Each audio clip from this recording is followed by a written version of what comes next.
Welcome. So what if Naruto joined forces with Ichigo against New Threats?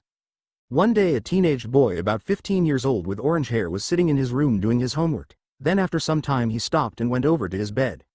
He then carefully pulled the bed out of the corner of his room and placed his hand on the floorboard and pushed down. There was a small click, and a portion of the floorboard popped open. Inside this secret compartment was a box, and when he lifted the box out and opened it, the first thing inside the box was a picture with a man with gravity-defying silver hair and a headband over his right eye and a half-face mask covering his lower half of his face.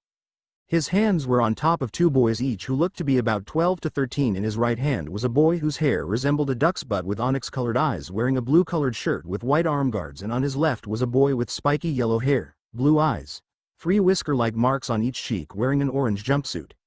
And in between both of them was the only girl in the picture. Her hair was bubblegum pink and was the only one smiling. Besides the man, but you can't tell with his mask on, and the only other thing noticeable is that all of them are wearing the same symbol that looks like a leaf with a spiral in the middle. Next to the picture is a headband with the exact same symbol. And underneath is the orange jumpsuit. Now while looking at these items he says to no one in particular, "I wonder how long it's been since I became Ichigo Kurosaki." Then he heard, "Whoa Ichigo, is this where you keep your dirty magazines? And what's in the box? Show me. Show me, show me," said a strange-looking stuffed animal in the shape of a lion. This is none of your business.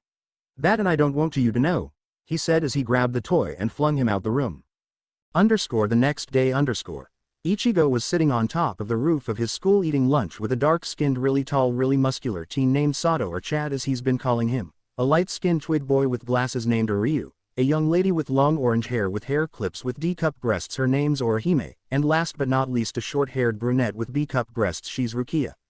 They were all wearing white button-down shirts and gray pants for the guys and skirts for the girls. "So is there anything happening with the hollows or the errand cars?" Ichigo asked. "No, not since Orihime destroyed the Hikyoku. I think we won't be dealing with Aizen for a while." Ichigo just nods his head in understanding. Then Rukia continues. "However, I did pick up some strange spirit energy, and when I went to investigate I found 3 people who were looking for someone, with blonde hair, blue eyes and 3 whisker-like marks on both his cheeks." At this Ichigo nearly chokes on his drink, which was not missed by Orihime. After he quickly regained his composure he replies, "Okay, there are lots of people with blonde hair and blue eyes." This time it was Uryu who spoke.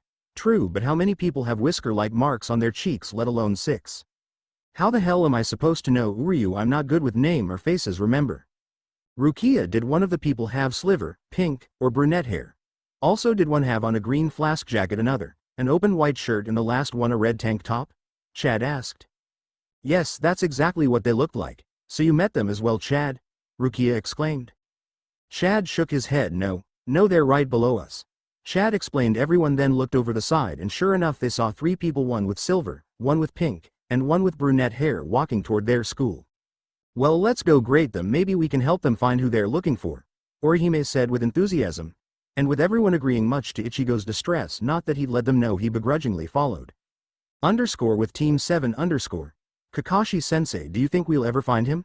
Asked the pink-haired teen. The silver-haired man's reply. "I don't know, Sakura, he's been gone for 6 years, so who knows?" "Humph. Why does she want to make him Hokage?" the young brunette asked, as he said him with venom.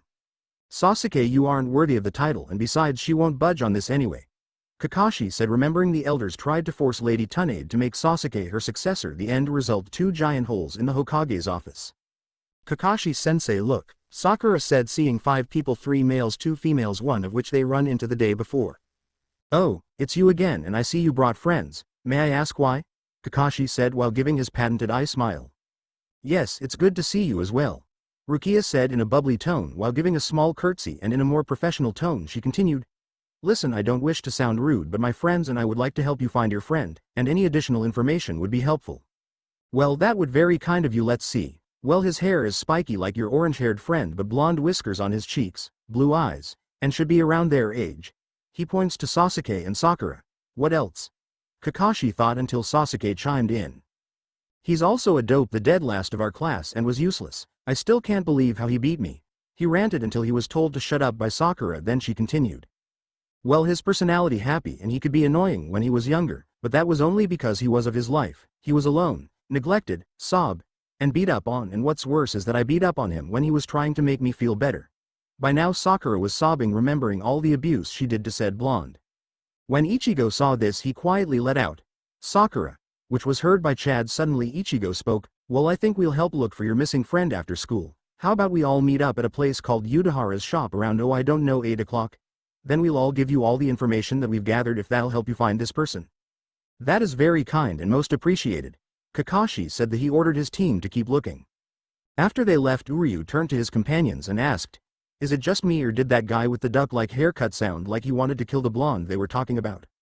It was Ichigo who responded, "Uryu, you have no idea how right you are." Now this caught everyone's attention. "Ichigo, do you know who they're looking for?" Chad asked. After a moment of silence Ichigo replied, "Guys, meet me at Udahara's shop around 5 o'clock. I'll explain everything at that time, okay? Oh, and Rukia, I need you to get Renji and Toshiro, they need to know this too. Also invite all lieutenants and captains as well, this will be very important," he says as he walks off. Time skip.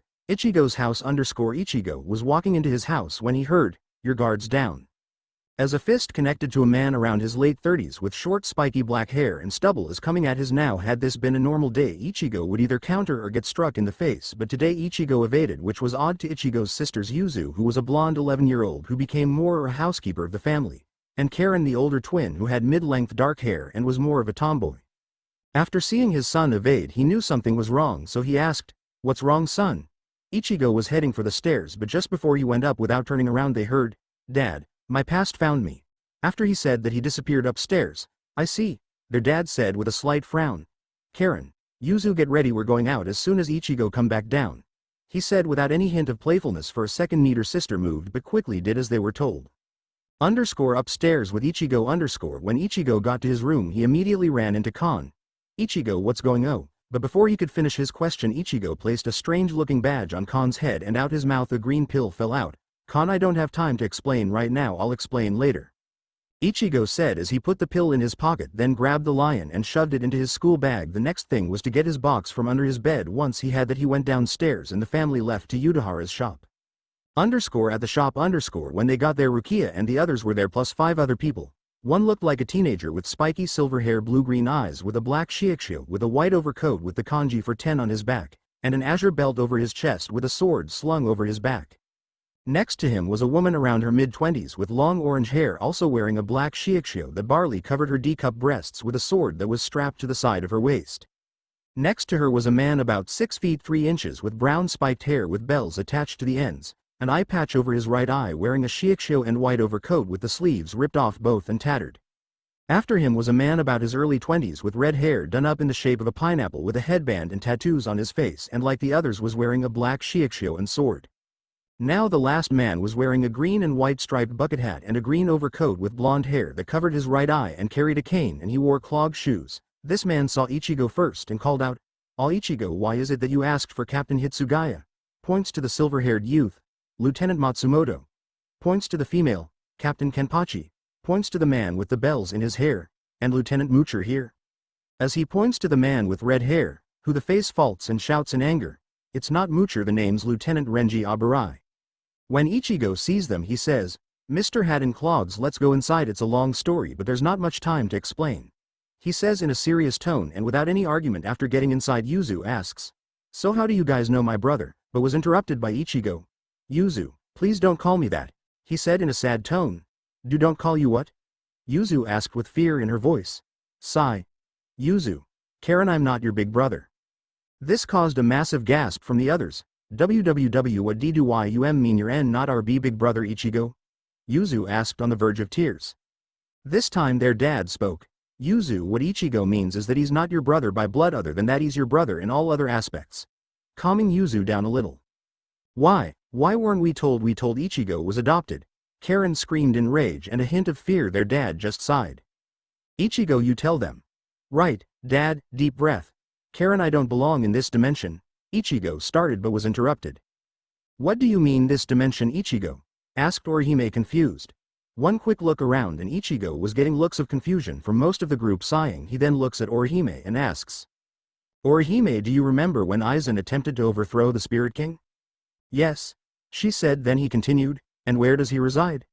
It was Rukia who continued, "He lives in another demon." "Ichigo, you're not saying," this time Toshiro finned, "you come from that dimension?" Ichigo chuckled. "Yep, Or at least I think it was at least. You see, in my dimension I was 14 at the time, then I come here and boom, I'm 4 again. Oh, before I forget, with that Ichigo then pulls out the body of Kon from his bag and the green pill. Now before Yuzu can ask what's Ichigo is doing with her boss if he places the pill in the toy's mouth, at first nothing happens then. Then toy stands up on its own and yells, "Ichigo, how dare you do that to me," in the mid of a sentence like da. Suddenly Kon realizes that they're not alone. Slowly he turns around and all the color drains from his face, which is impressive for being a stuffed animal, for he sees both Yuzu and Karen. Before he can run he hears, "Karen, Yuzu, I'd like to introduce you to Kon." Kon turned to Ichigo and jumped up and grabbed him by the collar. "Ichigo, what are you doing?" Ichigo then pulls Kon off and sets him down. "Kon, if I'm going to come clean I might as well come tell them about you too." Now Kon was confused. "Coming clean? Does this have something to do with the hidden box in your room?" he asked. Ichigo gave a small smile. "Yes." Then he opened the box and pulled out an old photograph. He then pointed to the young blonde boy. "This is me," Ichigo started. "Or to be more accurate, this is me a little over 10 years ago. As you can see, I didn't always look like this," as he points to himself. "And back then I was a ninja that went by the name of Naruto Uzumaki, and I was 14 years old before coming here." "Ichigo, how did you become young again? Why didn't you stay the same age?" Orihime asked. Ichigo then sat in a thinking position. "You know that I don't know, but my theory is the timeline between the two detentions are very different, yet I think they are slowly syncing up." Ichigo explained this. Of course this surprised everyone. "Why do you think that?" asked Toshiro. Then Rukia explained of the 3 people who they met at the school. After her explanation Ichigo then picked up. "Yes, you see the 3 in the picture, those 3 were my old teammates." "Okay, you explained who those people were, but tell me, which one's the strongest?" asked Zaraki with an insane grin on his face. "What I think he means, Ichigo, is why you come here instead of staying in your dimension?" Urdu asked while pushing up his glasses. "Simple," Ichigo started. "I was banished for completing a mission." There was a collective "What?" from all in the room. This time Rangaku Matsumoto spoke. "Why would they banish you for completing a mission?" "Easy. The day I was born a creature attacked my home, and this creature has the strength greater than Vatio Lordis," Ichigo said, causing those who knew what a Vatio Lordis was go wide-eyed. Then Udahara, after getting over his shock, asked, "So what happened to this creature?" Ichigo looked down and gave a humorless chuckle. "The leader of my home chose me to house the creature, and the only thing he asked while dying was that I be seen as a hero for keeping it at bay. Sigh. Unfortunately, the people of my home chose to defy his last wish, and I was completely outcasted and treated lower than dirt," he explained. "Then what happened to your parents, Ichigo?" Orihime asked, slightly afraid to have the answer. Ichigo then looked in his box and pulled out the orange jumpsuit, then said, "They died, my father, from sealing the creature inside me." "What, you said that the leader of sealed the creature in you, now you say your father died sealing the creature in you?" "Ichigo, your father was the leader," Uryu practically yelled in shock. Another smile showed on Ichigo's face. "Quick as always, Uryu. But that's beside the point, there's still more information, but I think it's time we get those 3 now." As he got up and walked outside, which confused everyone, things got even more confusing as he then placed both his hands in a strange symbol. However, all were surprised when his body started glowing blue. Then, with a cry of "Hya!" a pillar of light shot into the sky. "Quick as always, Uryu. But that's beside the point, there's still more information, but I think it's time we get those 3 now."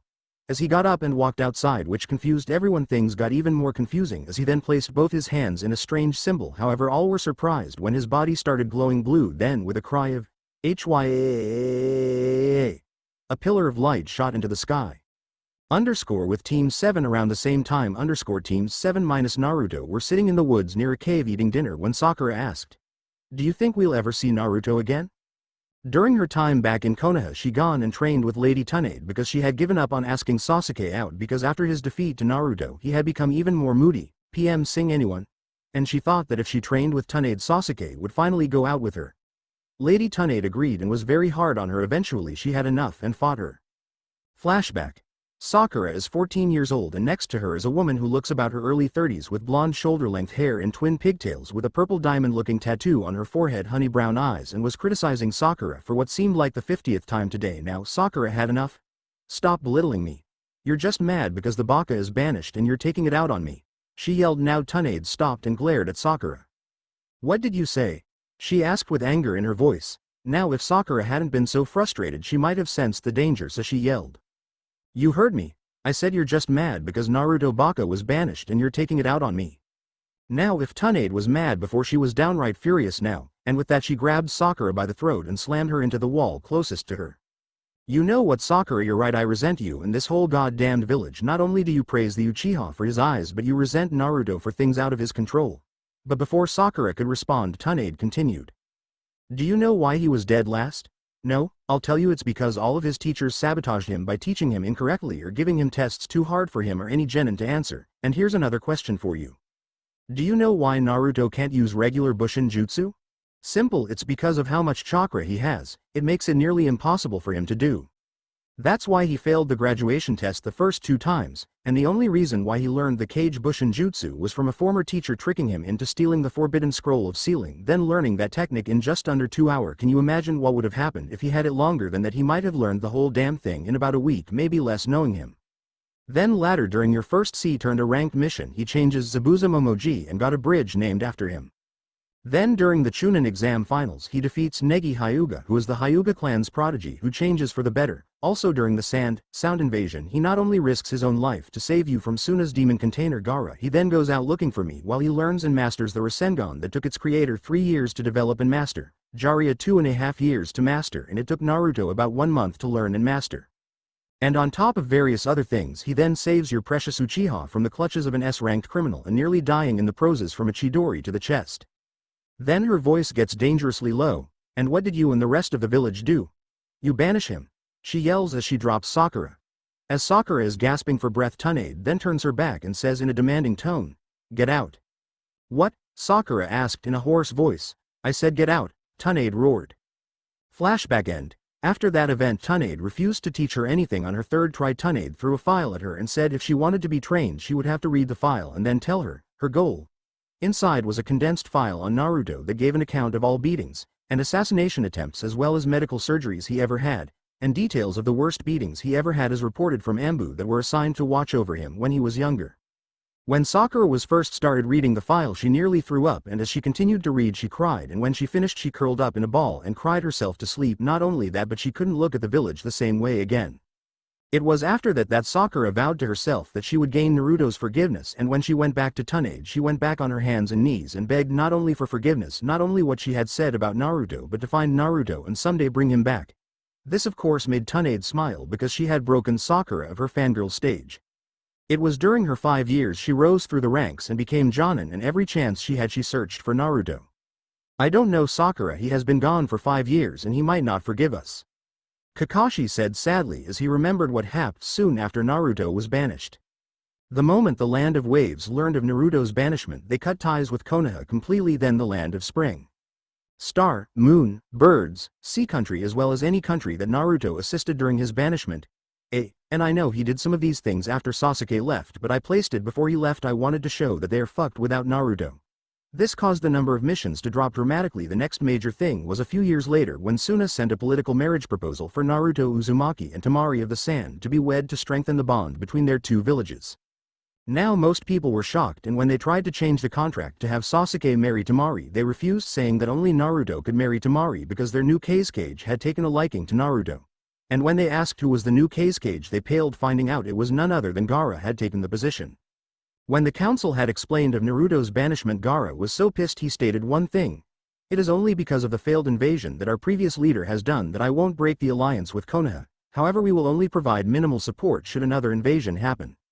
This got many protests saying that Naruto was a demon, which had cost many of the council members their lives, with Gaara threatening if they spoke any more of Naruto then he would go to war, which promptly shut up the council. The next thing probably hurt the most because the children were trying to understand why Naruto was loved in other places but hated in his own home. The council in its infinite wisdom was to overturn the Third's law, thinking that the younger generation would see it their way. Long story short, it failed. No, the children who knew Naruto personally, mainly Konohamaru and his friends, became angered with their parents or caretakers. Those who didn't know Naruto personally were angered because whenever he never showed any sort of aggressive behavior, not even being mistreated. However, the only ones who agreed with the council were either incredibly spoiled or stupid, i.e. Sasuke and the like. But about a month ago the real shocker came out. Flashback. It was October 10th, Naruto's 18th birthday, and Tsunade was in her office when there was a large poof and in an instant was set ready for attack, but when she looked around nothing had changed until she happened to look on her desk and noticed 3 scrolls sitting there. 2 larger both had what looked to be blood seals, and the smaller of the 3 was addressed to the Hokage. So carefully she picked up the smaller scroll and began reading, and the more she read the bigger her eyes got, until finally she shouted, "Shizune." Moments later the door to her office slammed open to reveal a woman about her early 30s with short brunette hair holding a piglet came running in and in a worried voice asked, "Lady Tsunade, what's wrong?" Tsunade looked asked Shizune and in a firm voice said, "Call the council and all available senior ninja in 1 hour. I think they're going to call back my little brother after this." As she finished one couldn't help but see the evil smile forming on her face. Time skip, 1 hour later in the council's chambers. As Tsunade was walking into the chamber, one more arrogant civilian council members asked, "Lady Hokage, why have you called us here on such short notice?" Which got murmurs of agreement from the other council members and Senor Ninja. Tsunade ignored the councilman, which caused him to scowl, and proceeded to take her seat and takes out the 3 scrolls. Many of the ninjas instantly recognized the first scroll and one voiced his wonder. "Lady Tsunade, why is it that you have the Namikaze clan scroll? And what is the other one?" asked a man with long brunette hair and white pupil-less eyes. "Please take your seat, Hiyashi, all will be explained with this," Tsunade said, picking up the littlest scroll and opens it. "Hi," he replied before sitting down. Tsunade then clears her throat and begins, "Dear Council, if you are hearing this right now, then either I am dead or one of 3 things has happened. 1. Naruto Uzumaki has made Jonin." However, she was stopped when another civilian shouted, "Why are we hearing something about some banished demon?" with many other civilians shouting in agreement, while most of the clan heads and few ninja just glared at the civilian side. Tsunade then looked at said civilian and with quick blast of ki starting him and an icy tone shouted, "Shut up, now where was I? Oh yes, 2. Naruto has turned 18 or 3. He has activated one of his bloodlines." Now after she said this there was a collective, "What?" from everyone in the room. After it quieted down a bit she continued, "For what I am about to reveal to you is true on my honor as the 3rd Hokage.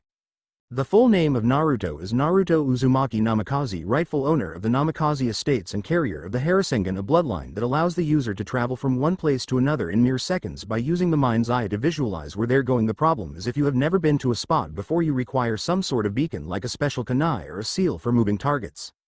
Also, the Harasengan has the power to take other things such as displacing jutsu or other people. Now on to his other bloodline, however, is connected to the Senju clan, as the Uzumaki and Senju clans are related. However, the bloodline itself really doesn't have a name, but it normally gives the welder a sub-element or double element such as the first's Muton or the second's mastery over water, and in these twin scrolls are the jutsu and fighting style of both clans along with both his parents' most treasured items, locked away behind a blood seal that only Naruto's blood can open. Signed, Hiruzen Sarutobi, 3rd Hokage of Konohagore no Sato. After Tsunade had finished reading once again the room erupted. Some were saying it was a lie, others were saying Naruto needed to be brought back, and others were saying that he should never have been banished in the first place. One of these people was Hiyashi. While he had nothing against the boy and tried to follow his friend's last wish, he never expected that Naruto was his daughter's fiancé, but thinking back on it now, he wished he had done more for the lad when he was younger. But the civilian council had passed laws soon after the 4th died that granted them a little more power that Hiruzen didn't catch, but it was after the 3rd's death they had changed even more laws when the ninja council was busy on missions that solidified their power.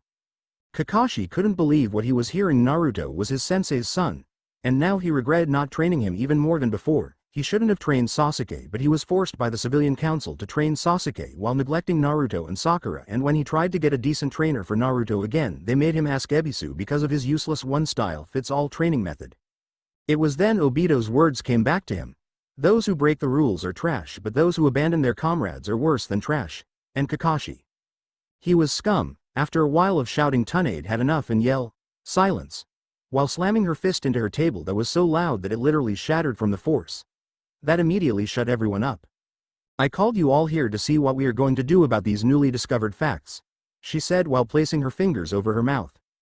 To everyone's surprise, it was Danzo who spoke. "Hokage-sama, I believe we should recall Naruto and then place him under the CRA." Then there was another round of "Hi" from the collected group. Tsunade closed her eyes and asked, "Jiraiya?" "Yes, Tsunade Heim," spoke a man who looked about his late 50s with white spiky hair that went down his back, wearing a green shihakuso, red overcoat and a giant scroll on his back. And on his forehead was a spiked metal plate with kanji for oil on it. She ignored the Heim and asked, "Do you think Naruto will be willing to come back to the Leaf Village with what is being offered?" Hard to say. He crosses his arms. "I mean, if it were me, the CRA is all it would take." he said with a perverted grin. But, now Jiraiya became serious. With Naruto, this council took away his dream. He might be less than enthusiastic to come back with just the prospect of the CRA. Then a man with a dark pineapple-like haircut and a pair of scars on his face spoke up, troublesome. Isn't it obvious? We must make Naruto our next Hokage. This got many shouts of outrage until a flash grenade went off, blinding most people in the room. Tsunade smiled. Thank you, Shukaku, please continue. Shukaku just nodded in response and continued. The reason why I am suggesting this is because of Naruto's banishment. The lands of Wave, Spring, Birds, Tea, etc. have all broken ties with Konoha, thus weakening us. Not to mention the treaty with Suna is at best thin ice, and that is only because of the sound invasion. Otherwise, I have no doubt in my mind that they wouldn't want anything to do with us. So maybe if we make Naruto our Hokage, we will be able to re-establish ties with them, making us strong again. And finally, there is the matter of him not wielding one but two bloodlines, one that may directly link him to the Senju clan. After hearing Shikaku's logic slowly, many council members agreed, knowing that his logic was sound. I move that we recall Naruto Uzumaki Namikaze back to the village and that he be named the successor to the title Hokage in the hopes of enticing Naruto to return. Hiyashi shouted. I second that, shouted a heavy-set man in red armor. Very well, Hiyashi Hyuga has called for the recall of Naruto Uzumaki Namikaze and called for him to be named the 6th Hokage, and has been seconded by Chaiza Akamichi. Tsunade said in a neutral tone, but if you could see inside her head there was a chibi her jumping for joy. All those in favor? There was a loud shout of, "Hi." That came from the ninja side and surprisingly about 2/3 the civilian side as well. All the while no one saw Danzo seething in rage. Flashback end. It was then decided that the original Team 7 would be the best team to go and retrieve Naruto. Then they both heard, "Peef, who cares about the dope, he's not as worthy as an Uchiha," Sasuke said. Though truth be told, he was still a little sore that Naruto beat him during their final attack. The thing he defeated wasn't Naruto, it was a stupid Kage Bushin he switched with sometime when he was being thrown around like a ragdoll. So when he let his guard down, Naruto got behind him and knocked him out. Then after a new more secure seal was placed on him, one that cut him off from the cursed seal's power, he was kept under watch for about 6 months. It was during this 6 months that he was offered a position for Danzo's root division and became Danzo's second in command in 4 years, and now he had to bring back the cause of all his problems. He was not happy one bit. Sasuke, you became unworthy the moment you tried to defect and got Naruto banished, Sakura yelled. Now you too, Kakashi started. We still have an hour until we meet. He then felt a huge explosion of chakra, then he heard. Sensei, look. Sakura shouted as she pointed to the sky. Kakashi's eye nearly popped out of his socket because there was a pillar of chakra soaring into the sky. His thoughts were, is this really Naruto? Sakura's were, Naruto, I'm coming. And Sasuke's were, this power, it should be mine. And as quick as they could they dashed toward the source of the chakra. Ichigo slowly stopped his display of power when Rukia asked, Ichigo, what was that? It felt like reishi, but it had a slightly different feel of it as well. Ichigo then took a deep breath, then looked at her. Rukia, the reason that it felt similar is because in essence it was reishi. There is only one key difference, because you add physical energy into it to make it more potent, but to mold it I would use hand signs, not spells. That sounds like my power, Ichigo, Chad commented. Yes, Chad, between all of our power yours is most similar to that of chakra, then Uryu, then Orimi. But no more questions, I need answers from those three, so act like we didn't discuss the truth about me. Ichigo asked after getting several nods of understanding. Ichigo then realized something and quickly went over to his box and pulled out what looked like a necklace, then stuffed it in his pants pocket. About 10 minutes later, Kakashi, Sakura, and Sasuke came to the source of the strong chakra, and to their surprise the boy with the orange hair was waiting outside for them. This can't be a coincidence that you offered to help us, then told us to come here at 8 o'clock, then that sudden energy surge draws our attention here and you're waiting for us, Kakashi commented while eyes smiling. Ichigo scoffed. Yay, I already knew Naruto a while back, we became fast friends and he told me of you guys, he said guys in disgust, and this caused 2 of them to flinch. And he wants to know a few things like why the 3 of you are here after so many years of banishment, and he doesn't want to hear it's because of all those treaties that were annulled after he was banished. Now Kakashi was surprised. He didn't think that Naruto knew of those mishaps, and before he could respond. So after 5 years of banishment he's holding a grudge against Konoha, Sasuke said arrogantly. In the shop? 5 years? But that doesn't make sense, Ichigo's been around for at least 11 years, Yuzu commented. Shush, remember, he was 14 at the time, then he reverted back to a 4-year-old again, and considering it looks like they don't realize that they've de-aged yet, so it must mean they're about 19 inches, Uryu said in a whisper. Back outside. Wait, how do we know you really know where Naruto is? Kakashi pointed out. Chuckling, Ichigo reached into his pants pocket. This caused the three ninjas to tense. Then Ichigo pulled out a crystal necklace which Kakashi instantly recognized. Then he said, Naruto told me that his Ba-chan gave this to him after he won a bet. He also said this would prove that I know him. So what does he want to know? Sakura asked. Well, the first is, why are you three looking for him? Ichigo asked with his arms crossed, the necklace hanging in his hand. We're looking for Naruto in hopes to make him our Hokage, Kakashi explained. Is that so? Ichigo asked. Kakashi nodded. And why would the council send the one who scorned him? Sakura flinched. The one who neglected him, causing Kakashi to look down in shame. And the one who tried to kill him, causing Sasuke to glare at him. Why would he trust any of you? Or the council that kicked him out? He asked harshly. Hold on, how do you know all this? I seriously doubt Naruto would tell anyone that much about his life? Sakura asked. Ichigo gave her a look, then a smirk, because Sakura-chan, I am Naruto Uzumaki Namikaze. Suddenly Sasuke's hand became engulfed in lightning, and with a shout of, die dope. But before Sasuke could take a step forward, there was an orange flash and Sasuke found a fist in his gut. When he looked up, he found Naruto was connected to the fist that he heard Naruto say. You never learn temp. Then he said Bakudo #1 Sai. Suddenly Sasuke found that his limbs had snapped together, causing him to fall to the ground and him losing his lightning-covered hand. Sakura couldn't believe this was Naruto now. Kakashi was shocked. Naruto had just used the Harasengan and without hand signs was able to paralyze Sasuke. Then without warning, two little girls both about 11 years of age came running out of the building yelling, Ichigo, are you okay? Then the dark-haired girl ran up to Sasuke and kicked him, then yelled, you bully, why did you attack our brother like that? While the blonde latched onto the orange-haired Naruto and glared at Sasuke. Sasuke started struggling to get free and shouted out, dope, let me go. Naruto just chuckled. Man, I'm both glad that spell does and doesn't bind the target's mouth. Oh well, can't have it all. He then kneeled down and hugged the young blonde girl, then asked Yuzu, Karen, you don't care about the truth, do you? Karen without warning punched Ichigo in the stomach. You dummy, you're our brother, you have been for years now, even if we're not related by blood, we're related in heart, she said in a small voice. Kakashi was again taken aback, but when he saw his former student smiling at both girls, he himself couldn't help but smile behind his mask, because Naruto finally had something he never had, a family. After Naruto, Ichigo finished hugging Yuzu, he stood up and faced the remaining members of Team 7. Sakura. This caused her to jump slightly. Why did you shed tears for me? He asked.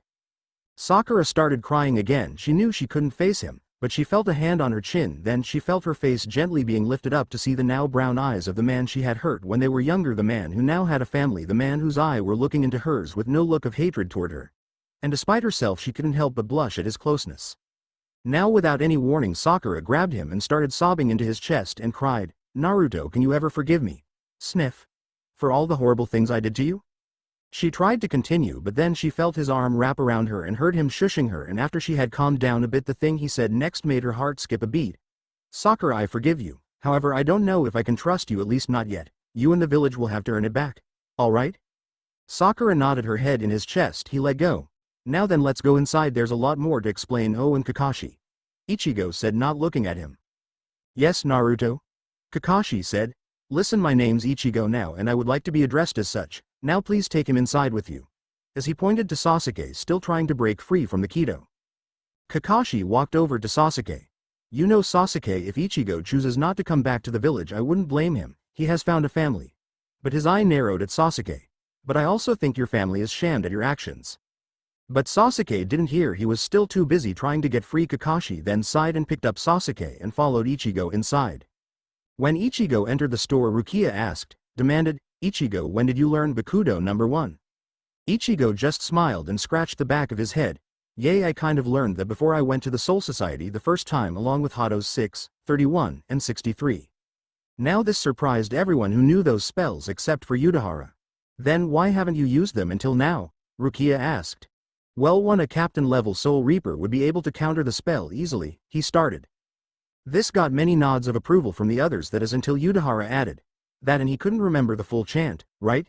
Q-face fault. Well anyways, Ichigo starts while throwing a glare at Udahara. Let's go down below, I have things you all need to know and it would be best without prying ears. Udahara, knowing what he meant, moved a piece of the floorboard that was big enough for 4 people to fit in, and to the far side was a ladder going into the abyss. Then Udahara said, Watch that first step, it's a dozy. And jumped in, followed by Zaraki, Toshiro, Renji, Rukia, Shad, Uryu, Rangaku. But before Orihime could jump, Ichigo stopped her. Orihime, can you take my sisters with you?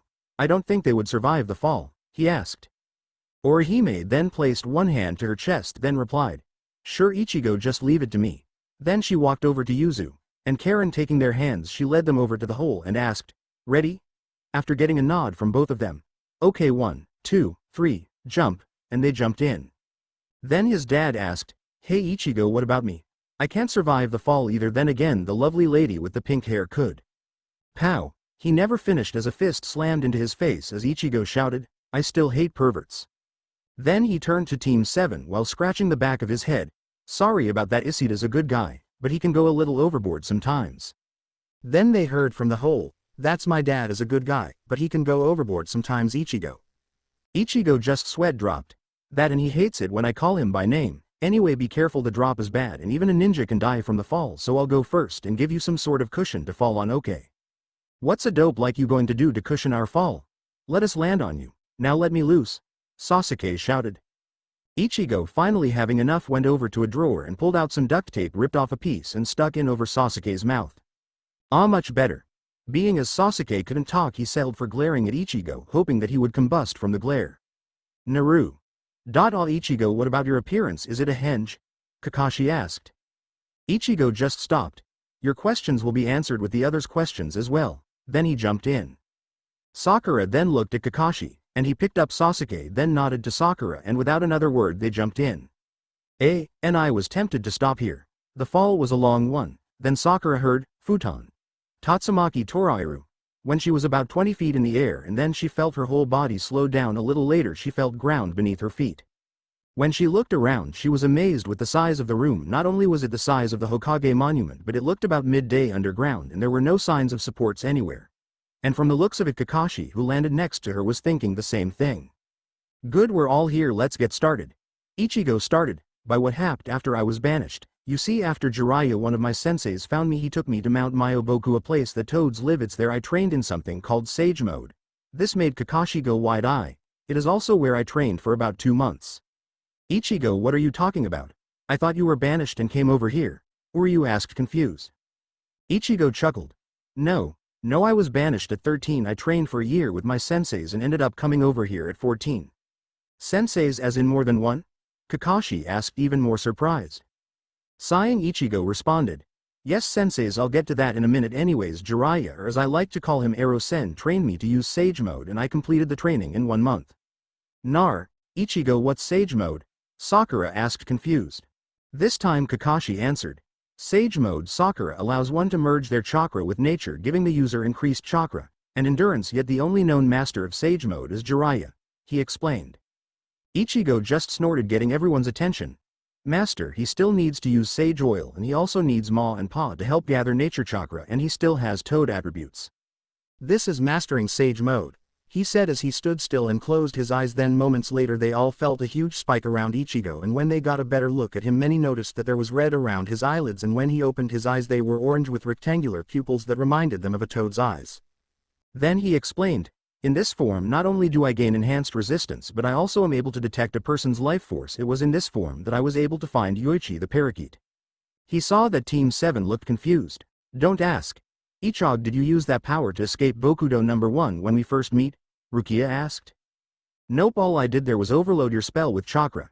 Ichigo replied, absent-mindedly forgetting that Sasuke was being bound by the exact same spell. Suddenly Sasuke had broken the spell, ripped off the tape and charged, yelling, Die dope, while drawing his sword. But before Kakashi or anyone else could stop him, Ichigo merely placed his right hand behind his shoulder and swung in a downward slash. Clang. Once again everyone's eyes shot wide open, especially the Soul Reapers, because in Ichigo's hand was a giant cleaver about the same size as Ichigo, with the handle wrapped in what looked like medical tape, parrying Sasuke's sword. Sasuke, I see you've taken up Kenjutsu as well, but you never learned when you've lost a fight, Ichigo said in a disappointed tone. Then a blue beam of energy was released from Ichigo's sword, sending Sasuke back into a boulder, knocking him unconscious. Without missing a beat, Naruto rummaged in Sasuke's pouch and produced some ninja wire and proceeded to tie Sasuke up again. Once everyone calmed down, Toshiro asked, Ichigo, how did you summon your Zanpakuto to the physical plane when it's a soul weapon? Simple. Ichigo started. I used my chakra and forced Zangetsu to take a physical form, same way my chakra is sticking to you guys and making you glow slightly. It was true ever since he released his chakra the bodies of the Soul Reapers did start glowing, but the most noticeable person was Toshiro. Alright now please don't interrupt anymore, otherwise I'll never finish. Okay now let's see. Oh right well I had finished my sage training in a month and a half and for one month I traveled on my own doing thing here and there before I ended up traveling to the land of spring where I meet my second sensei. Flashback. Naruto was walking through town when he heard the sound of fighting somewhere nearby so he ran toward it. Running into an alley he saw a whole bunch of ninjas wearing headbands with the insignia of snow attaching a man about 6 feet 3 inches tan skin overly muscular wearing a black headband, a vest, shorts protecting someone. When Naruto gets a better look at who the man is protecting, it's the queen of the land of spring and his friend Queen Yukie. Then he hears from the muscle man, "You guys are pathetic, you're just mad just because the former tyrant king was funding you. You get mad and seek revenge instead of seeking the right to work with the rightful ruler and try to assassinate her." The moment he hears this he forms a Rasengan and plows through a bunch of the ninja with it and when Yukie sees him she shouts happily, "Naruto. So you're the Gaki that Lady Yukie seems to talk about all the time. Hey, you don't look like much to me," the muscle man said. This ticked off Naruto. "Oh yay, say the meathead I'm guessing is Yukie's bodyguard yet gets in this unnecessary fight with my friend in harm's way, you must suck as a bodyguard." The man just laughed. "I like you kid, not many people would dare speak to me like that. How about this, after this fight I'll train you. What do y'all say?" Naruto just chuckled. "Sure meathead." The meathead laughed. "The name's not meathead, it's Jack. Jack Rakan." "Gotcha," Naruto said as they both ran head first into the fight. Flashback end. It was training in with Rakan sensei that caused me to accidentally complete the Rasengan. Ichigo finished. Now if Kakashi was speechless before he was foaming in the mouth, now he completed the Rasengan. Naruto's father had died before he could finish it and he had failed, only making something about half as powerful the Chidori.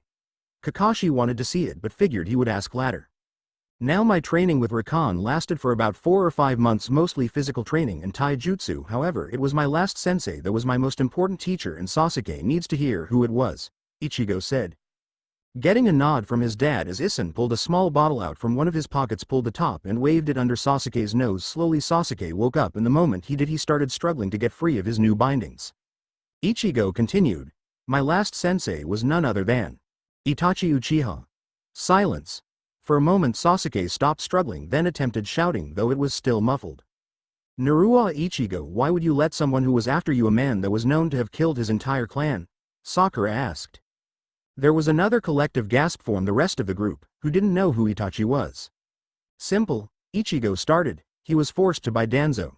This made Sasuke stop struggling when he heard this. You see, the village suspected that it was an Uchiha who caused the Kyuubi to attack, since only the Uchiha or the Senju clan have the power to control the Biju.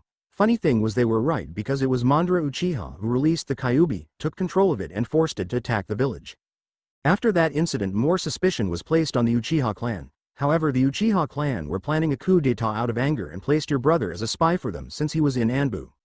However, your brother was a double agent for the Hokage. Unfortunately, that clown Danzo always had the old man's office bugged, so after one of his reports Danzo confronted Itachi ordering him to kill your clan, otherwise he would do it, then disgrace the Uchiha name by revealing the truth soon afterwards. Seeing no other option, in a heavy heart he killed his friends and family except you, Sasuke. There are 2 reasons you lived. The first is he couldn't kill you, his own little brother, as he wanted you to kill him to bring honor to the Uchiha clan. The second is he threatened Danzo that if he so much as touched you he would reveal all his secrets to the world. When Sasuke heard this he was confused. Was the dope telling the truth? Was the man who trained him the man who ordered his family killed? Well, the reasons why he trained me was he owed me one for saving his brother and he felt my father's last wish should have been honored. He then reveled who my father was, and in all honesty I was pissed and nearly set Kyuubi free until he appeared inside the seal. He explained why I was chosen, what happened and the function of the seal, or at least what it did. Did? Everyone thought. Ichigo, what do you mean? The seal did. What are you trying to say? Kakashi asked, slightly on edge. Ichigo took a deep breath. He knew what he was about to say would be shocking. Kyuubi is gone. He's a part of my soul, more specifically this. As he holds up Zangetsu. What? That doesn't make any sense. How we're able to absorb a demon in the first place? Rukia practically screamed. Simple, Ichigo looked at Rukia. The Soul King split my soul in 2, sending half of it to the Soul Society where he became a captioned Soul Reaper and was the only person to have another person the same Zanpakuto. When this was said, everyone who knew what he meant was looking at Toshiro. Me? Toshiro asked. Wide-eyed. Ichigo nodded. He walked over and placed his hand on his shoulder. Yes, my other half? Last time. Ichigo, what do you mean? The seal did. What are you trying to say? Kakashi asked, slightly on edge. Ichigo took a deep breath. He knew what he was about to say would be shocking. Kyuubi is gone. He's a part of my soul, more specifically this. As he holds up Zangetsu. What? That doesn't make any sense. How we're able to absorb a demon in the first place? Rukia practically screamed. Simple. Ichigo looked at Rukia. The Soul King split my soul in two, sending half of it to the Soul Society, where he became a captioned Soul Reaper and was the only person to have another person the same Zanpakuto. When this was said, everyone who knew what he meant was looking at Toshiro. Me? Toshiro asked. Wide-eyed. Ichigo nodded. He walked over and placed his hand on his shoulder. Yes, my other half? Story start. Ichigo, how can you be so sure that Captain Hitsugaya is your other half? Rangaku asked, not fully believing that Ichigo was telling the truth. Ichigo's eyebrow rose. How? Easy, there are three things that come to mind really. Ichigo holds up one finger. 1. He looked a lot like me when I was younger without whisker marks. 2.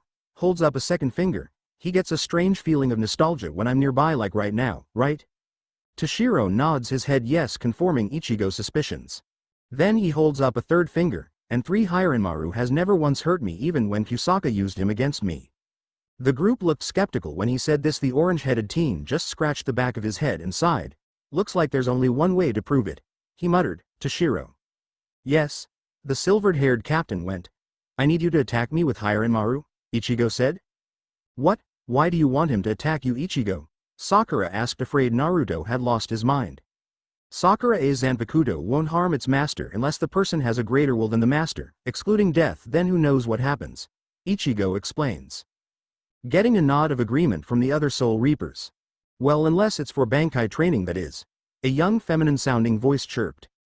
Now Team 7 were on edge. Case the new voice they didn't even detect. Course Kenny doesn't know his sword's name, but I've heard that your Zanpakuto had you do battle with it. Yachiru, how'd you hear about that? Ichigo asked while looking at her, at least behind Kenpachi. And form behind the bell-wearing guy, a little pink-haired girl who looked to be no older than 6 or 7, pulled herself up. Easy, Ichi. Renji told all the lieutenants where he finished training for his Bankai, she said. Ichigo glares at Renji. Yay, well, besides that they won't hurt their masters.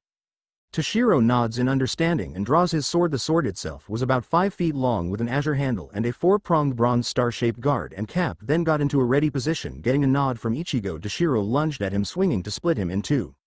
Everyone watched as the sword was about an inch from Ichigo's body when Hiranmaru appeared to shatter, then reform after passing Ichigo, surprising.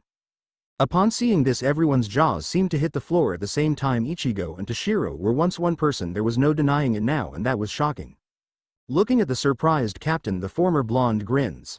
After getting over his shock, Toshiro smiles to Ichigo. So how do we become one once again? That surprises the captains and lieutenants none more than Rangaku. Captain, you're not serious, are you? The buxom lieutenant asked, fearing she was going to lose him again. Yes, Rangaku Aizen's still out there, and if I'm only at half strength I won't be able to stop him, but if we become one I can stop him and keep the Soul Society safe. The silver-haired captain said. But, she tried. Rangaku, please tell Head Capitan Yamamoto of the situation and that I want you to take over Squad 10. Toshiro said, then added. And you better keep the squad up to par until I come back, or there will be hell to pay. Rangaku looked at him in shock, then smiled. He wasn't leaving her for good just until this new life of his ended. Then she saluted and said, yes sir. Giving a nod of approval, Toshiro looked at his orange-haired counterpart and asked, so how do we fuse back together? Scratching the back of his head, yay about that, you see I have no idea how to do that, he said on a slightly embarrassed voice. Toshiro was about to retort when they both heard, Ichigo, Toshiro, how about I help? Both males looked at Orihime. Toshiro looked confused, so did Team 7, but Ichigo gained a thoughtful expression. That might work, your powers do allow you to reject the will of Kami, so why not? Getting a nod from both males, Orihime then placed her hands on a pair of flower hairpins. The said, Soden Kishan, I reject.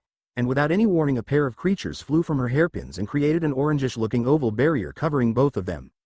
Now normally the barrier seemed to pull damage from the person or persons inside it, but this time the energy seemed to be pulling the two together. Both Ichigo and Toshiro were about 3 feet from each other when Toshiro wondered, is this the end for me? Ichigo shook his head. No, Toshiro, it's not the end. as he places his hand on his shoulder. The moment Ichigo touches Toshiro's shoulder, a bright light illuminates from them both, blinding the group. Then they hear, "It's only the beginning," from a slightly deeper voice than Ichigo's, but was calm and collected. After the light died down and everyone could see again, the group was in shock and the women were sporting blushes because in front of them was a man standing 5 feet 11 inches with a slight muscular build, blonde spiky hair with red highlights, deep blue eyes, and 3 faint whisker-like marks on his cheeks, in Ichigo's cloths but were slightly too tight for him, making it hard for him to move around in. But there he was, the one, the only Naruto Uzumaki Namikaze, and he seemed to just radiate power. Having some difficulty, Naruto rolled his arm around muttering something. When he started walking around, people noticed that Hiranmaru was strapped on his back along with another sword. It was about the same length as Hiranmaru but had no guard and had white medical tape wrapped around the handle. Guess who? Both swords formed an X on his back with Hiranmaru on his left and Zangetsu on his right. He then walked to Orihime and said, "Orihime, thank you for all that you've done for me. Please think of this as a small token of my appreciation." He then gently lifts her chin up and gives her a passionate kiss on the lips. But poor Orihime fainted from it. Luckily for her, Naruto catches her and just chuckles, "Just like Hinata," he mused. Rukia. Rukia just stood there in shock. At first she was surprised that her friend for almost a year and a respected captain who she's known of for well over 100 years fused together to make this blonde-haired guy who does something that is completely different from the Ichigo she knows, but has to admit it did turn her on and jumps slightly. Why yes, Ichigo?" Surprising herself with her stuttering. Smiling, he asks, "Could you revive Orihime? There are questions that you want to ask and I don't wish to repeat myself." After getting a nod from her, he walks over to his box and pulls out his orange coat and looks in the lining of it, getting questioning look from the group until a poof sound is heard and a scroll appears in his hand. "I placed a storage seal in my old jacket, figuring that no one would steal a neon orange coat, leaving all my valuables safe." Answering the unasked question, before turning around and heading to a large rock. "Wait, where are you going?" Sakura asked, not bothering to look back. Naruto answered, "Well, Sakura, I figured I'd change out of these cloths behind that rock while Rukia wakes Orihime, seeing as they're too tight for me." Then gains a mischievous smirk, "Unless that is you want me to change in front of you all." Boy, did that comment get blushes from the females and a perverted giggle from most of the males, excluding Sasuke. After a few minutes, Orihime started coming to, mumbling something about her winning the gold medal for pudding diving after coming to Shiyad, and said, "I had the strangest dream about Ichigo and Captain Hitsugiga fused with the help of my Soden Kisshun, and the new Ichigo kissed me. Then I fell into a vat of chocolate pudding and won the gold medal, yet the first part seemed so real." Then she heard someone chuckling, and when she turned around her face lit up before she gave a cute eep. Because the chuckle was coming from the new Ichigo, except now he was wearing black loose-fitting pants, black sandals, a white shirt, and a black trench coat with orange spirals running along the bottom, along with a black headband with the Uzumaki symbol but with silver thread, with both swords slung on his back but noticeably shorter, about 2 feet shorter. "Orihime, that wasn't a dream, well, except the whole pudding and winning the gold medal," he explained while offering his hand to help her up off the ground. Which she accepted graciously, albeit embarrassed from how silly she sounded. After getting everyone to settle down, everyone sat on the ground with Naruto sitting in front of everyone and started, "Now everyone may ask one question, no more, all right? I'll answer as best I can. Also please call me Naruto." After getting a nod from everyone, he continued, "Now Karen, Yuzu, I want you two to go first as my sisters."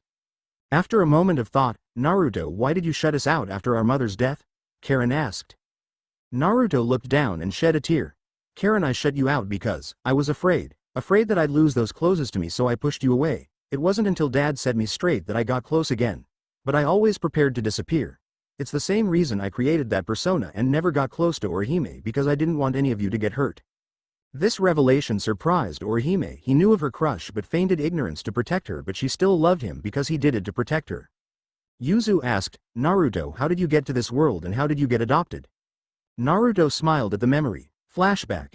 A 14-year-old orange-haired, brown-eyed, whiskerless Naruto with his hair going down past his shoulder blades in a ponytail was walking through the woods, wearing basically the same thing when he changed outfits, except now he had on a shuriken holster on his right thigh and a scroll holster on his left with medical tape to keep it in place. He looking at a map of trying to figure out where to go. He knew that Akatsuki was after him because they didn't know that Kyuubi was no longer alive, outside of Itachi, who discovered it when he decided to visit it after the changes occurred, and he didn't want to find out what would happen to him if they found out.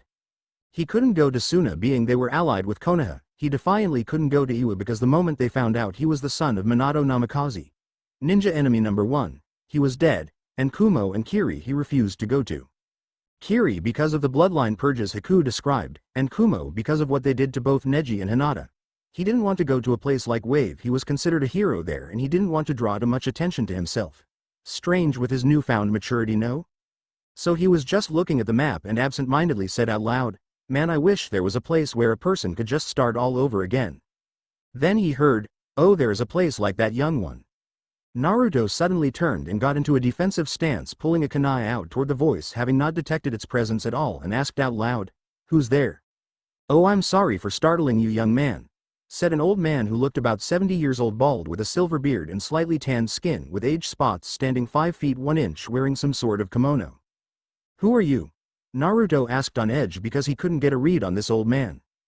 "Oh, where are my manners? My name is Edward Onika," the bald old man said. He added, "I couldn't help but overhear you say you're looking for a place to start over. Well, there is such a place, but it comes with a risk." "Oh?"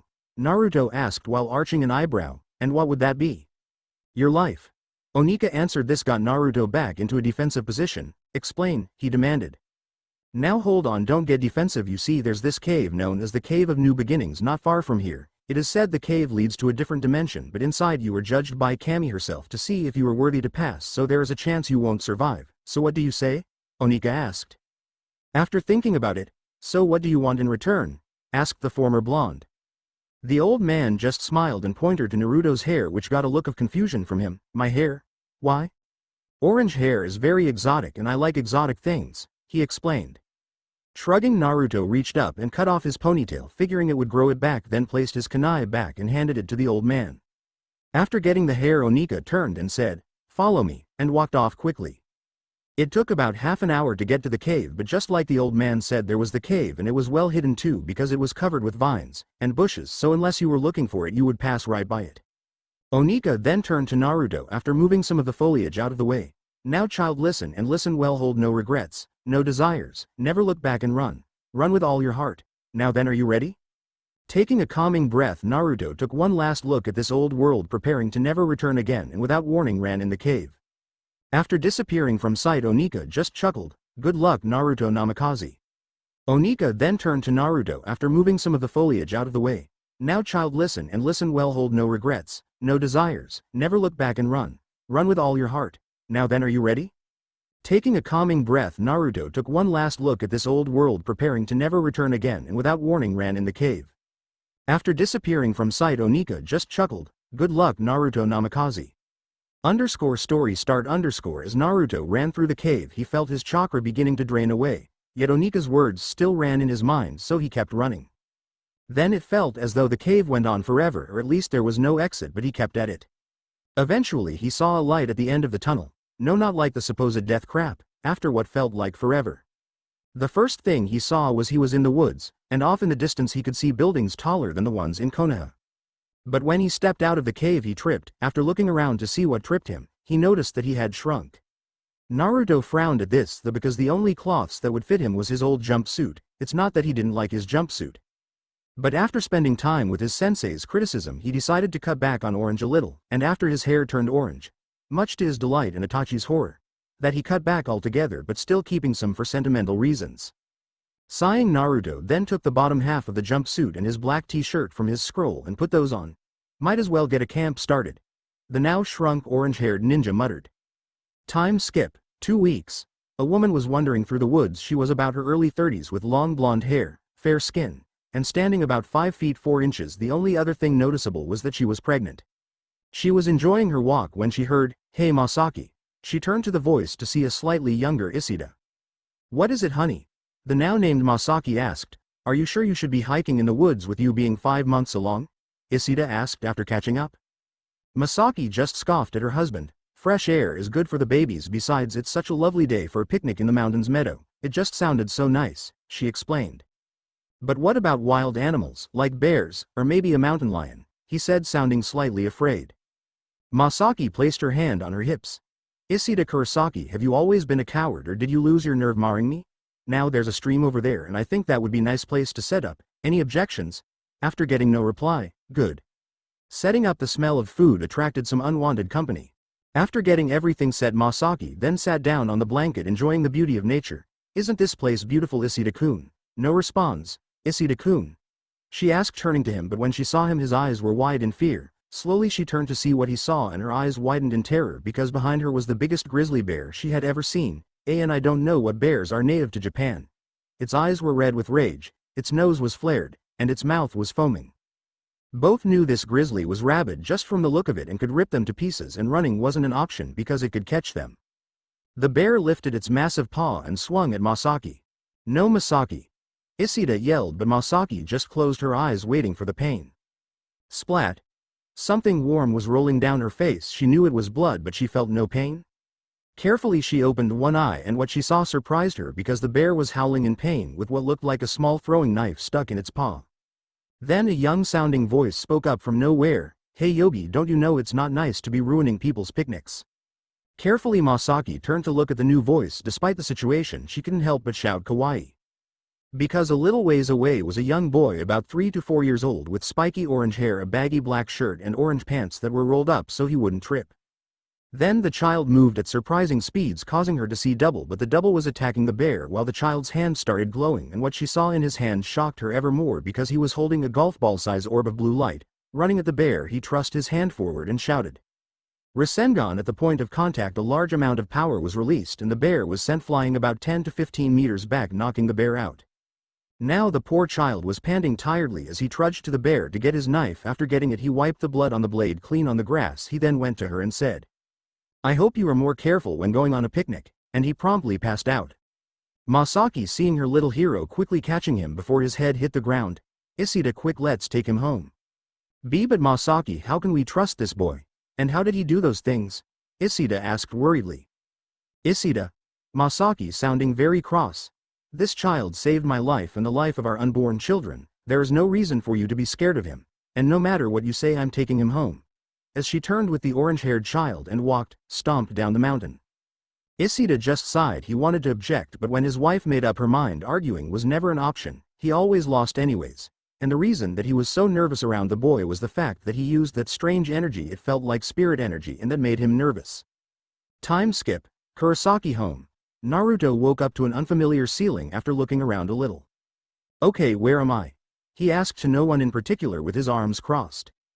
Then he heard the door open and in came the lady he had saved from the bear walked in. When Masaki saw him, she was surprised. "You shouldn't be awake right now, you've been asleep for only 3 hours at best."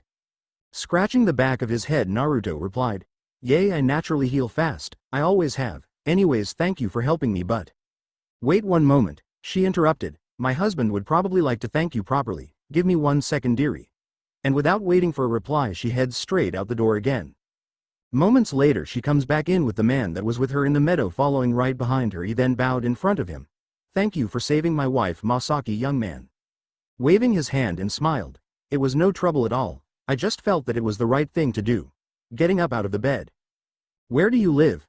I would love to speak to your parents and express my gratitude to them." Masaki expressed but was surprised. He started frowning. "I don't have any parents, and as for where I am living, you two were near my campsite." Hearing this shocked the Kurosakis. They didn't think a 4-year-old would live alone. "What?" shouted the man. "How can you have us believe that a child not even 8 years old be taking care of himself?" He would have continued ranting if it hadn't been for Masaki slapping him. "Isida, don't yell at the boy. I see no reason why we shouldn't trust what he's saying." Coughing, Naruto managed to get the couple's attention. "Listen, I don't really expect you to trust or believe me. Heck, if it hadn't happened to me already, I would be skeptical too. But the truth is I'm actually 14 years old, but by traveling through a rift between dimensions I ended up becoming a 4-year-old again. Yet seeing as you don't trust me, so I'll be leaving now." As he started heading for the door but was stopped by the hand of Isida. "Now hold on a second, what did you mean, between dimensions?" he asked. Sighing once more, Naruto looked at him and Masaki. "Sit down, it's a long story."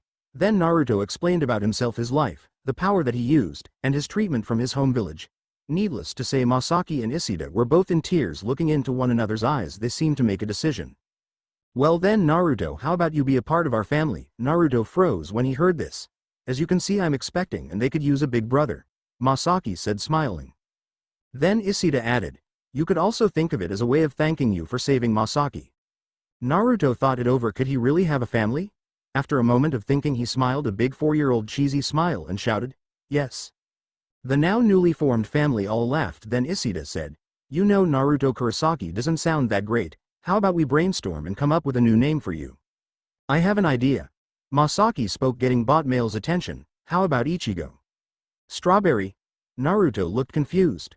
Well, his hair does look sort of like a strawberry, Isida mused. Masaki giggled. No, not Ichigo as in strawberry, Ichi, as in number 1, and Go, as in guardian. Naruto smiled. I like it. Ichigo Kurosaki it is, Isida shouted. Flashback end. A couple of months later I was officially adopted as Ichigo Kurosaki. After finishing, many were surprised at how he became Ichigo. Naruto, you said that the Kyuubi was released, what do you mean?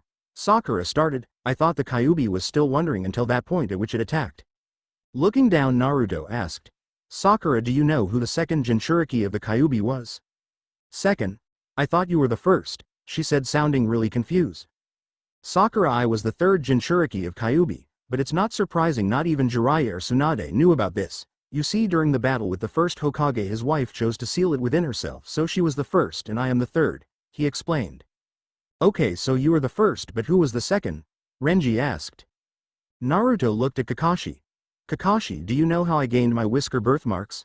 He asked, touching them. Confused. You gained them after the Kyuubi was sealed, by the surge of yokai entering your body, Kakashi answered. Naruto just gave a hollow chuckle. Kakashi, you're half right, but the thing is I was born with these marks. This made many go wide-eyed, especially Kakashi, at the implications. But it was Rukia who spoke. It was your mother, or at least your birth mother. It wasn't a question, it was fact. Yay. He spoke sadly. Chad then asked, Naruto, why did you not tell us any of this before now? Well, to be honest, Chad, I never thought that they would actually find me. Turns to Kakashi. Why were you looking for me anyway, and how did you find the cave that lead you here? At this, Kakashi explained about the letter, the council meeting. Naruto smiled. Good to hear Gigi kept his promise to me. Promise? Sakura asked. Yes, haven't you ever wondered why I never bugged Gigi about my family? You see, back when I was 7 I kept bugging him until one day he told me that he would tell me about my parents when I became 18. A Jonin or one other thing happened, though he never did tell me what the last thing was, but now I know it was the activation of one of my bloodlines, but I'm still glad he kept his promise even after his death. He said with a hint of sadness. Now how about you and finding the cave? Well, to be honest, Naruto, Sakura started. We found the cave completely by accident. Flashback. Sakura was sitting in the Hokage's office at the time. She was working in the hospital when an Anbu arrived and told her to arrive to the Hokage's office immediately for an assignment. After her shift she went straight to her master's office and found it vacant. She decided to take a seat to wait for the Hokage to return. 5 minutes later the door opened to reveal both Lady Tsunade and Kakashi. Hello Kakashi-sensei, what are you doing here? Sakura asked. But before Kakashi could respond she heard a voice that made her blood boil. TCH. All but the dope, and it's a full team 7 inches, Sasuke said arrogantly. Sakura glared at Sasuke. What's he doing here? She asked with venom in her voice. Calm down, Sakura. Tsunade said in an authoritative tone that Sakura did. Now the reason you all have been summoned, you 3 have been chosen for a search and retrieval mission. This is classified as a high A to S ranked assignment. Now this confused Sakura. Normally this type of mission, depending on what they were looking for, would be at best a C to B ranked, at worst low A ranked. The only time they were ranked higher would be if the target was of great importance or if the target was in great danger. Lady Tsunade, is this mission for a person or an object? She asked, needing more info. Tsunade smiled at her apprentice. This mission involves a VIP of great importance to the village, and before you ask why the old Team 7 was chosen, it was decided that this cell would be the best because the target knows this cell the best. I understand. I, Sakura Haruno, hereby accept the mission. I was ordered to go, so I have no choice. I, Sasuke Uchiha, hereby accept the mission, he said, grumbling. I, Kakashi Hitaki, hereby accept the mission, Kakashi said with vigor, which confused both Sasuke and Sakura because he was on time and he didn't have his infamous orange book out either. Very well, your mission is to locate and retrieve one Naruto Uzumaki, Tsunade said. Hold on, shouted an outraged Uchiha. Why is the dope being brought back? Tsunade just looked at Sasuke and said, why, to make him our next Hokage, of course. Then under her breath muttered, thou, in my opinion he should never have been banished in the first place. This just pissed him off even further, but before he could argue Kakashi spoke up. Lady Tsunade, I think it would be best if you started from the beginning. Looking at him, Tsunade nodded. Fine, let me rephrase. The mission Team 7 will be on is an AS class search and retrieval mission to find one Naruto Uzumaki Namikaze to become the successor to the title Hokage. Na Namikaze, then Naruto is. Sakura started. the son of the fourth Hokage and heir to the Namikaze and Uzumaki clans. It was decided that he would be chosen for the title Hokage in hopes for him to return. Tsunade interrupted. Now this will be an ongoing mission lasting for 2 months. Afterwards a new team will be assigned from the original teams in your year, understand? But Sensei Naruto's been gone for years, how do we know he's not dead or worse? Sakura asked. Then a new voice spoke up, oh, the Gaki's still alive, that I know for sure. The group swung around and saw Jiraiya sitting on the window ledge looking out to the village. The catch is I don't while I know where he's at, but the toads assure me he's not dead, he said, not looking at the others. Jiraiya, isn't it possible to reverse summon Naruto from anywhere in the world? Kakashi asked. Jiraiya sighed. Normally you would be correct, however for some reason whenever the toads try there's some sort of interferes preventing that option from working, but I do know that the last place he was supposedly sighted was some place between sea country and bird country. There you now have your starting location to find Naruto. Tsunade started. Now reformed Team 7 move out.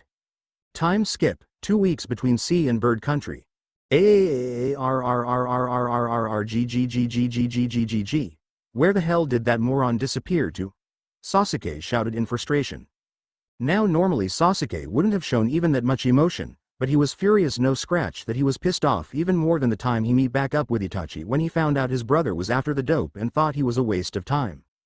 Because no matter where they went, the moment the people from a village found out they were ninja from Konoha, people became difficult with them. When asked what they had done wrong, they found out that Naruto had in some way helped their villages in any shape or form, from fighting off bandits, to one place called Treefall Village where he had completely destroyed a demon that had demanded a sacrifice of young women. And when asked where their savior hailed from, they always heard the same thing. My name is Naruto Uzumaki and I hail from no home. Yet most people were confused and decided to look into it, trying to decipher what he meant, and what they learned disgusted them from the banishment to what they assumed fear of a powerful shinobi. It got so bad they had to remove their hite and wear civilian clothing just so people would be willing to talk to them, and then only to find out that no one knew where he was. Now they were walking down a road between bird and sea country. Where are you, Naruto? Sakura asked under her breath. Then up ahead of them they see a small cottage and decide to stay for the night, seeing as it is already laid out and they didn't feel like setting up camp. When they reached the door and knocked, an old woman answered. She was about 5 feet 6 inches long, silver hair with crimson eyes. She looked to be about 60, greeted them at the door. Kakashi spoke up. Hello miss, my name is Kakashi and my companions and I have been traveling for a long time and we were wondering if you would let us stay here for the night. I assure you that we would be willing to pay for our stay, of course. After looking them over for a moment the lady smiled. Of course I don't mind you staying for the night. My name is Riesa and I am a world-renowned fortune teller. This caught Sakura's attention. Excuse me Miss Riesa, but I was wondering if you could tell me my fortune, she asked. Riesa just smiled. Sure, if you'll just follow me please. Then walked away with Sakura and Team 7 following behind. She led the ninja trio to a small dimly lit room filled with various objects, and in the center of the room was a crystal ball on a table with 2 chairs on either side of the table. Riesa took the chair closest to the wall while Sakura took the chair closest to the door, while Sasuke and Kakashi found 2 chairs in the hallway and sat in. Now dearie, let me see your hand, Riesa said. Then Riesa took Sakura's hand and examined it after a moment. You are on a quest looking for a person who you have harmed in the past. Yes. This got both a shocked look from Kakashi and a nod from Sakura. This person was scorned and feared for things out of his control. Yes. Again Sakura nods. However, because information you wish to bring him back? Yes. This it wasn't a question, it was a statement, but Sakura nodded all the same. Then Riesa took some tarot cards and shuffled them and had Sakura draw 3 cards and placed them in a row, then shuffled again. Then she drew 2 cards and placed them above the cards Sakura placed and had Sakura draw the last card and place it above the 2 cards she drew. I honestly don't know a thing about how tarot cards work, so understand that this is just speculation or whatever. She then flipped the first 3 cards, looked at them and said, the one you seek is still out there and you will meet once again. She then had Sakura flip her 2 cards. However, to find him you will travel a great distance, for you see he is no longer in this realm, but a new one where only by finding him will you find your way back, for this will be a one-way trip if you do continue and fail to find him. How do we get there? Sakura asked Riesa, then flipped the last card. By traveling a pathway that is only found by those who know where to look. A cave to that plane. A cave hidden. A cave sacred. Where is this cave? Do you know? Please, I must find him, Sakura said. Riesa smiled. Yes child, I know the cave well. It is behind my home. You see, my husband found the cave and we built this cottage as a refuge for people who got lost from that world, but sadly no one come though. Quickly getting up, Kakashi spoke. Please, can you lead us to the cave? Of course, follow me, it's not too far away. Ryesa said and took them to the cave, same cave as Naruto ran through. Will this really take us to another world? Sasuke asked skeptically. Yes. Ryesa deadpanned, then looked at Sakura. Now child, listen well, do not give up hope, you will find the one you seek once more, but I cannot tell you how long it will take, nor can I tell you where to find him, but never forget, only he can help you return. She spoke with great seriousness. Then Sakura steadied her nerves, took a deep breath and prepared to go in the cave. She then looked to Kakashi, who nodded, and to Sasuke, who scoffed, and at an unspoken signal they ran into the cave. Not seeing Ryesa smile, I'm sure Naruto will return just like my son will, as she turned around and faded along with the cottage. Flashback end. After getting through the cave and saw the city, then mere minutes later she, point to Rukia, finds us acting like she was taking a walk through the wood. Sakura says, finishing her story. Next Zaraki speaks up, Naruto, right? Naruto nods, fight me. You seem like a good warm-up. Naruto chuckles. Sure, that would help me see my limitations. Now how about ladder this week, no holding back. Deal. Zaraki laughs like a madman. I like the new Ichigo, not afraid to die. Naruto, how did you gain Soul Reaper powers? Rukia asked. He shrugs, I'm not sure of that myself, but if I had to guess I would say when I absorbed the Kyuubi I also absorbed the seal which was made by the Soul King himself, and then when you gave me your powers it acted like a jumpstart to the leftover power of the seal, or at least that's my guess. Naruto, what was it that my brother teach you? Asked a slightly calmer Sasuke. Naruto closed his eyes. Your brother trained me in Genjutsu, and while I can't create one I can dispel anything C-ranked and under, and it was you brother and Kyuubi who gave me these. And when he opened his eyes everyone saw that his eyes were now yellow and the whites of his eyes were now black and his pupils were white. What the hell is that, Naruto? Renji shouted. This Renji is the Senkogen or Flash Eye, it is now where the Harasengan is housed. Everyone looked confused at this. Sigh. I guess I've got to explain, you see the Harasengan is a bloodline that gives the user the power to teleport themselves along with anything that is holding on to the user, and my father was able to actually transport attacks as well. But the drawback to the bloodline is you needed to know where you were going in order to get there. Another problem is if a target is moving then you need to predict the person's movements, not easy in combat. That's why my dad made seals. Those seals acted as a homing beacon, sonar, as it gave him a line of sight so to speak. But with the Senkogen I gained similar traits of Sharingan and Byakugan. For instance, I can predict a person's movements like the Sharingan, but I can't copy any jutsu I see. Also my eyes give me telescopic abilities up to about 1 mile or so like the Byakugan, but I can't see 360 asterisk or see chakra points either. I can however reflect any genjutsu back to the caster, even Tsukuyomi. Naruto explained. Who is Hinata? Uryu asked while pushing his glasses up. Hinata is a girl I knew who had a crush on me when we were younger. Yet sadly I never noticed those feelings she had for me until after I left, and I now wonder what would have happened if I did, but it's probably too late now. Naruto said, somewhat downtrodden. Oh, if only he knew, he. Kakashi thought for a moment, then asked, Naruto, you said you accidentally completed the Rasengan. What did you mean by that? And also, what is your elemental affinity? Sakura looked at Kakashi strangely. Kakashi-sensei, what are you talking about? Isn't the Rasengan already a completed technique, and if so, why would you need to know his affinity? But before Kakashi could answer, Naruto spoke up. Sakura, the Rasengan isn't a completed jutsu. In fact, my dad never got the chance to finish it. His original goal was to infuse the power of the user's element into it, making it that much more powerful. And to answer your first question, I'm not telling, I'm still a ninja and I won't give up my secrets up like that. While Kakashi was upset, he understood a ninja still keeps secrets even from their comrades, that and he didn't have any faith in them yet. And as for you second, I have a guess, but after the fusion I would need a piece of chakra paper to see. Chapter end. Ha ha ha, cliffhangers, got to love them, got to hate them as well. So what do you think?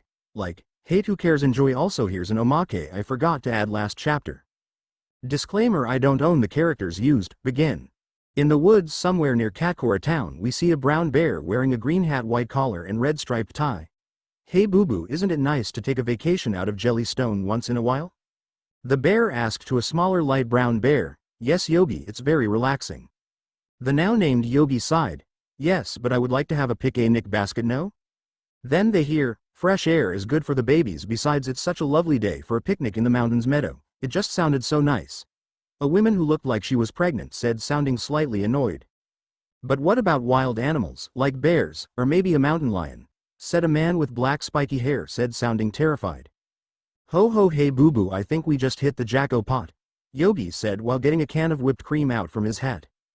But Boo Boo looked skeptical. Yogi, are you sure it's a good idea to do that? Of course Boo Boo. Yogi assured the smaller bear while putting eye drops in his eyes to make them look red. Now you just stay back and watch, I'll be in and out, and as you know I'm smarter than the average bear. I can't look. Boo Boo said, covering his eyes while Yobi traipsed off to get his prize. Moments later he heard Yobi cry out in pain and a childlike voice say, "Hey Yobi, don't you know it's not nice to be ruining people's picnics?" And when he looked he saw a small child charging at Yobi, then saw the child multiply, and last thing he saw was the child holding a small golf ball sized blue orb just about to hit Yobi. Thanks.